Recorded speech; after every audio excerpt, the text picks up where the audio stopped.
Ken Blackwell with the Family Research Council joins me now with more. Welcome, Ken.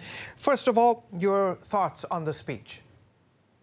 Look, I think he could have focused a little bit more on bipartisan sharing in what has been a remarkable response by the private and public sectors in getting the vaccine into people's arms.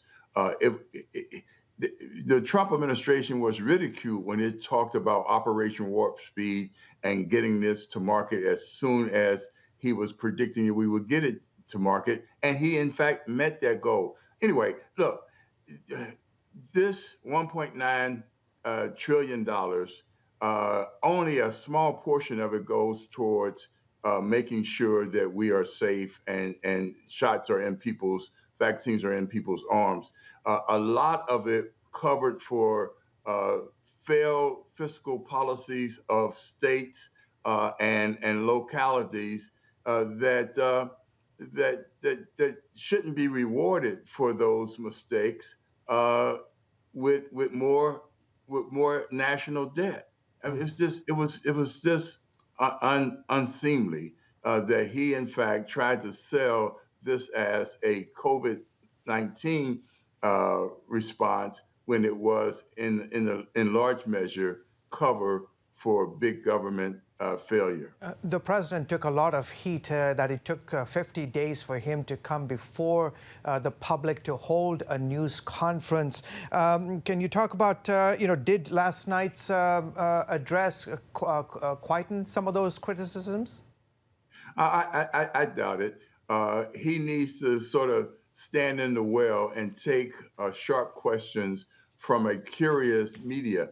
I would hope that the media is curious and has tough questions for him, and that they didn't run out of tough questions when President Trump left office.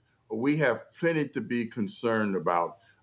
One, this $1.9 trillion package added substantially to the federal debt. He has to answer questions. Who's picking up that debt? How much of that debt is China picking up? What is the national security threat to China picking up debt that is just covering for bad fiscal policy?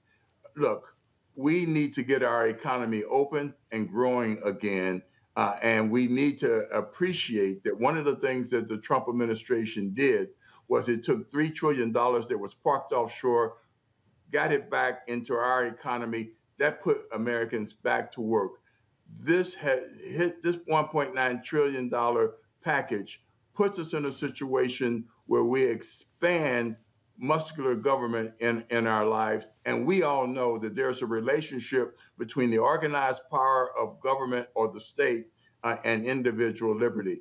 When government gets big, bloated, and bureaucratic, our liberty is at risk. And that is what he needs to stand in the well and answer questions from a curious media and a public that wants answers to our real independence. We put a harness on government.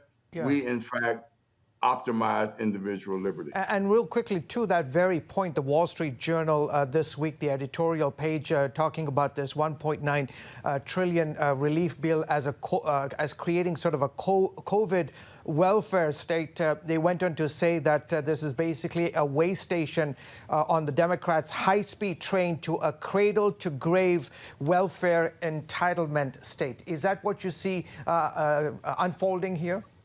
Absolutely. You can't say it any clearer than that what they moved towards was an accelerated growth in the political muscle of a big welfare state. And when you couple that with Senate Bill, House Bill 1, you're talking about a one-party controlled system, which is really similar to totalitarian and authoritarian regimes across the globe. Okay, we'll have to leave it there, Mr. Blackwell. Thank you so much for coming on the broadcast. Stay safe. Have a great weekend, okay? God bless. God bless you.